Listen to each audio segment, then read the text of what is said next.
அதிகாரம் 24. இதோ, கர்த்தர் தேசத்தை வெறுமையும் பாழுமாக்கி அதை கவிழ்த்து அதன் குடிகளை சிதறடிப்பார்.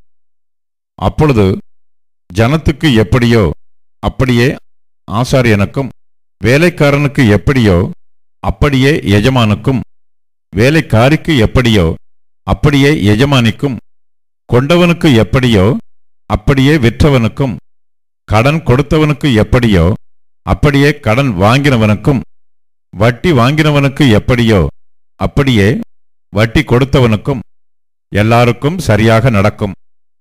தேசம் முழுவதும் கொள்ளையாகி முற்றிலும் வெறுமையாகும். இது கர்த்தர் சொன்ன வார்த்தை. தேசம் புலம்பி வாடும், பூமி சத்துவமற்று உலர்ந்து போகும். தேசத்து ஜனத்திலே உயர்ந்தவர்கள் தவிப்பார்கள். தேசம் தன் குடிகளின் மூலமாய் தீட்டுப்பட்டது. அவர்கள் நியாயப்பிரமாணங்களை மீறி கட்டளையை மாறுபாடாக்கி நித்திய உடன்படிக்கையை முறித்தார்கள். இது நிமித்தம் சாபம் தேசத்தை பட்சித்தது. அதன் குடிகள் தண்டிக்கப்பட்டார்கள். தேசத்தார் தகிக்கப்பட்டார்கள்.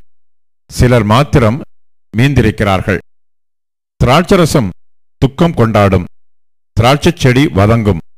மனக்களிப்பாயிருந்தவர்கள் எல்லாரும் பெருமூச்சு விடுவார்கள். மேளங்களின் சந்தோஷம் ஓயும், களி கூறுகிறவர்களின் சந்தடி ஒளியும். வீணையின் களிப்பு நின்று போம்.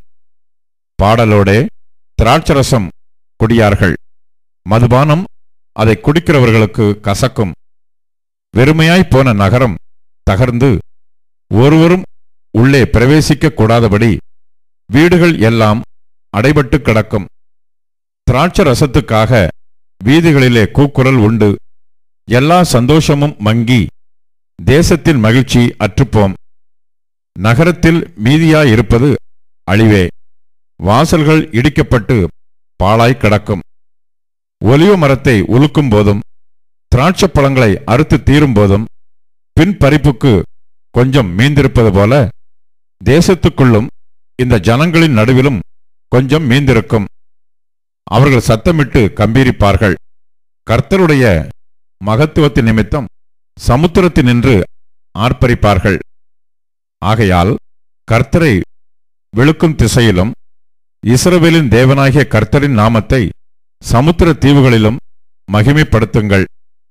நீதிபரனுக்கு மகிமை என்று பாடும் கீதங்களை பூமியின் கடையாந்தரத்திலிருந்து கேட்கிறோம்.